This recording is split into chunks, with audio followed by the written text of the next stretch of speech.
L'épisode anxiogène autour d'Omicron est passé. Virage à 180 degrés pour les indices. D'ailleurs, cette semaine, sur le plan macroéconomique, c'était plutôt positif. En commençant par l'indice ZOO en Allemagne, qui a un sondage auprès des investisseurs institutionnels et analystes concernant leurs prévisions et leurs sentiments économiques sur les 6 mois à venir. Et on voit que malgré le contexte, c'était meilleur que prévu. Le grand rendez-vous de la semaine était vendredi 14h30. L'inflation aux États-Unis s'est ressortie légèrement meilleure que prévu. Ça n'a pas inquiété les marchés plus que ça. Disons que c'est une petite mise en bouche de ce qui risque d'être annoncé la semaine prochaine au travers de Jérôme Powell. Discours d'ailleurs à noter dans l'agenda, mercredi 20h30. Non, je ne reviendrai pas sur son gros fail en termes de communication, parce qu'on l'a déjà évoqué dimanche dernier. Disons que le marché était plutôt en mode optimiste cette semaine, et donc plutôt rassuré du fait que l'inflation ne ressorte pas au-delà des 1%, parce que là sinon ça aurait un peu chauffé. Et même les demandes hebdomadaires aux allocations chômage aux États-Unis, encore une fois, sont ressorties à des niveaux quasiment historiques. 184 000 inscriptions seulement, pour un taux de chômage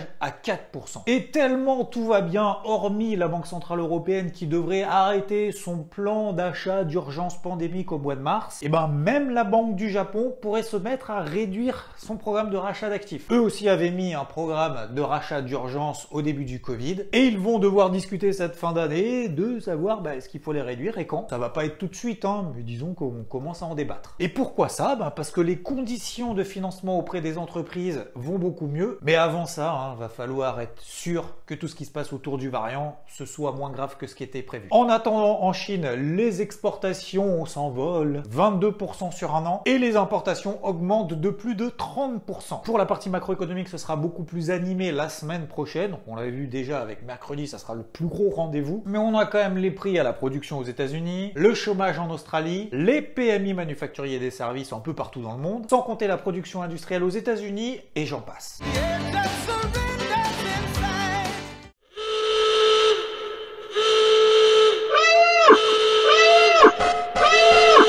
Ah bah tiens, on l'avait presque oublié, dis donc. Evergrande, 300 milliards $ de dette, ça s'oublie pas ça. Eh ben, il a été classé pour la première fois en défaut de paiement. Oui, parce qu'il n'a pas honoré ses échéances de coupons d'obligations. Il y en avait deux pour plus de 80 millions $, et il n'a pas réussi à les payer. Alors, on n'est pas pour le moment en mode dépôt de bilan, ni sous administration judiciaire. Et d'ailleurs, Evergrande n'a pas cessé ses activités pour autant. D'ailleurs, c'est pas le seul. Un autre promoteur immobilier n'a pas non plus honoré ses échéances. C'était mardi pour 400 millions $. Et pour le moment, visiblement, Pékin est quand même pas méga chaud pour aider le truc. Disons que ça sent quand même à plein nez la restructuration pour éviter que tout s'effondre et que tout le monde soit entraîné là-dedans. Bah oui, parce qu'il y a quand même pas mal de monde qui a acheté la dette du coup, vu qu'il y a 300 milliards de dollars de dette.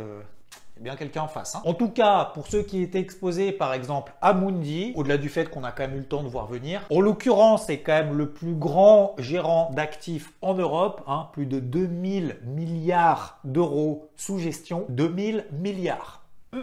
Et ben il n'a plus que 10% de sa position initiale sur Evergrande, ce qui représente 25 millions $. Donc pour lui, c'est pas grand chose. Il n'était donc pas en mode ACSF, levier max. Mode ACSF, ça c'est pour la partie crypto un peu plus tard. Bref, Evergrande c'est chaud, mais ça passe.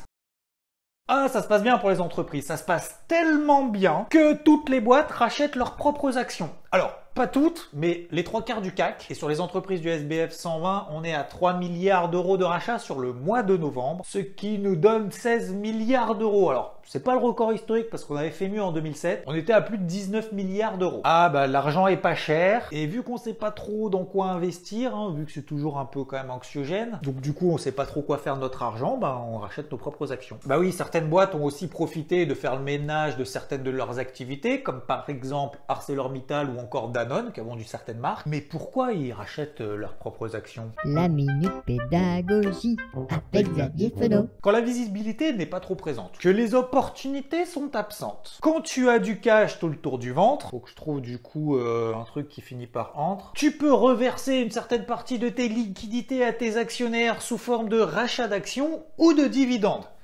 Ah, j'ai réussi. Sauf que les dividendes sont imposés, ce qui n'est pas le cas pour les rachats d'actions et ça entraîne mécaniquement une hausse des cours. Et puis l'avantage aussi, c'est qu'à l'avenir, si tu rachètes tes propres actions, il y aura moins d'actions. Donc si tu verses des dividendes, mécaniquement, le pourcentage de rendement des dividendes des actionnaires sera plus important. Alors en contrepartie, certes, ça veut dire qu'on ne développe pas l'activité. On a plus une politique tournée vers l'actionnariat. C'est donc pour ceux qui ont du cash et qui savent pas quoi en faire. Voyons maintenant en bref ce qui se passe sur les entreprises. Vivendi accélère le rythme pour pouvoir racheter les parts d'Amber Capital pour pouvoir acquérir Lagardère. Et une fois que ce sera fait, et ben le reste, ça se fera sous forme d'OPA. Vinci Eiffage propose une offre de rachat de 27 € par action pour pouvoir acheter les titres qui ne le détiennent pas encore de la société marseillaise du tunnel Prado Carénage. Alors c'est 12% de mieux que le dernier cours coté, mais ça risque pas de vraiment contenter tout le monde, hein. Notamment Pascal Quéré. Ah, il a pondu 74 pages pour expliquer qu'en fait la boîte, donc SMTPC, ça vaut pas 23 ni 27 €, ça vaut plutôt autour de 40, sachant qu'il détient quasiment 2% de la boîte.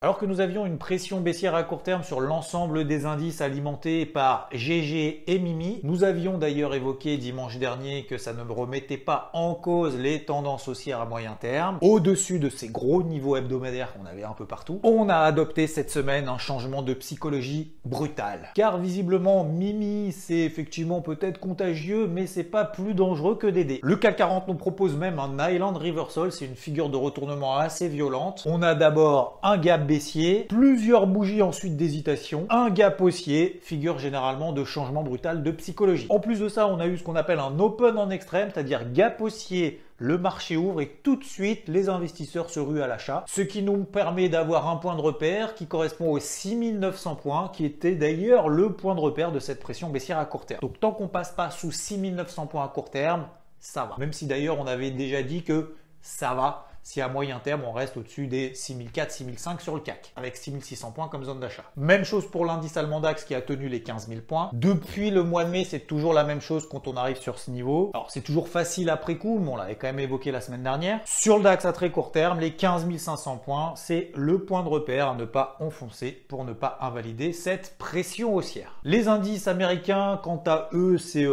ça y est, un ATH. On n'a pas fait des nouveaux records historiques, mais on n'en est pas loin. Que ce soit sur l'indice SP500, mais également sur le Dow Jones. Depuis le retour sur ces 34 000 points, et même d'ailleurs l'indice Nikkei. Gros range annuel, depuis un an, il est tout le temps entre ces deux bornes. C'est hallucinant. Et d'ailleurs, c'est vrai que beaucoup de monde a un peu peur de se dire « Ouais, non mais le Nikkei c'est compliqué, je le maîtrise pas trop, machin ». C'est quand même relativement propre. Après, c'est normal de pas aller là ce qu'on ne connaît pas. Mais le fait de travailler avec des positions les plus faibles possibles, ça permet peut-être de découvrir de nouvelles choses. Et puis finalement de se dire « Bah, c'est des plans quand même assez simples ». En l'occurrence, un range absolument incroyable. Prendre un risque donc sur ces gros niveaux weekly, voire peut-être même d'ailleurs mensuel, a été plutôt bénéfique, même si effectivement c'était pas forcément évident dans cette situation anxiogène à court terme. Je pense qu'on peut être positif sans être euphorique au-dessus des niveaux qu'on a évoqués, ces petits niveaux intermédiaires, hein. Globalement, ce sera le point de repère à ne pas enfoncer, et si tel est le cas, ça veut dire fin d'année, range. Bon, on va être positif, même si on essaye d'être objectif. Powell, mercredi, ne nous déçois pas, s'il te plaît. Compte sur toi pour pas péter l'ambiance. Pas décevoir, pas décevoir. Putain, c'est bien gentil, les mecs. Bon, qu'est-ce qu'on dit pour la réunion de mercredi, là? Qu'est-ce que t'en penses, Donuts? Si on fait croire que l'inflation, là, qui vient de tomber sur le mois de novembre à plus 0,8%, si on fait croire que c'est l'inflation sur l'année entière, tu crois que ça va se voir? Pamela, arrête la planche à billets, là. On s'entend plus, là. Le bilan, on est à combien? 8000 milliards, là, toujours? Putain, mais qui c'est qui va rembourser? Enfin, je sais pas, on pense pas à nos petits-enfants? Non, on a rien à foutre, ok. Vu que je l'ai déjà prévenu et que j'ai enlevé le mot transitoire là, si je remplace là maintenant transitoire par grave, non c'est trop tôt, ils sont pas prêts. Pamela, bah, relance la planche à billets là, tu m'en mets quelques-uns là sous le matelas, on sait jamais parce que là, bon, we are in the kind big shit. Hein. Quant à l'argent et l'or, on est toujours sur ces gros niveaux mensuels, ça tient, mais pour le moment on n'a pas de signal aussi digne de ce nom. C'est donc une zone d'achat que je travaille et que j'invaliderai si vraiment on pète de manière violente ces zones support. Et c'est très probablement mercredi soir que je saurai si j'ai raison ou pas. L'euro-dollar, quant à lui, est toujours dans cette pression baissière tant qu'on reste sous les 1,1380. Lui aussi, un rendez-vous mercredi soir. 30% de perdu sur le Bitcoin depuis les records historiques qu'on avait réalisés début novembre. On reste toujours à 60% de hausse depuis cet été. Et on nous fait un cake pour ça. Bon, j'ai déjà fait une grosse vidéo mercredi, ce qui s'intitule le Crypto Hebdo. Abonnement, cloche, on like, tout ça, tout ça. Petite actualisation. Premièrement, nous restons dans un range de manière générale sur la capitalisation totale. Que ce soit d'ailleurs avec le Bitcoin, sans le Bitcoin, avec l'Ethereum, sans l'Ethereum. Finalement, on prend du recul. On a connu bien bien pire. Au mois de mai, on était sur les 30 000 $ sur le Bitcoin. On a mis 2 mois avant de s'en remettre. La rentrée en septembre, gros crash, on a perdu 20%. On a mis 1 mois à s'en remettre. Disons donc que nous ne sommes pas encore sur un point de non-retour. Deuxième chose, si on a chargé trop la mule et qu'on s'est fait peur, ce qui est tout à fait possible, c'est peut-être l'heure de prendre ses responsabilités. D'alléger en partie peut-être pour laisser passer l'orage, si on n'est pas capable d'attendre encore plusieurs jours. Oui, on peut effectivement estimer qu'on a des opportunités sur des niveaux intéressants, peut-être même d'ailleurs sur des trucs massacrés. Ça, après, c'est à chacun de voir en fonction de son affinité avec le projet en question. Il y en a certaines qui tiennent quand même mieux que les autres, on a déjà évoqué, mais globalement, c'est vrai qu'on a toujours cette pression baissière à court terme, parce que tous ceux qui se sont fait sauter, ils vont pas rentrer sur le marché maintenant, parce que ceux qui sont en mode je me suis trop exposé, du coup j'en profite pour faire le ménage, d'en sortir 2-3, donc du coup ça met une petite pression baissière. Et puis ceux qui privilégient des achats sur ces niveaux-là savent très bien que pour le moment on peut pas avoir d'objectif trop ambitieux à court terme. Là aussi,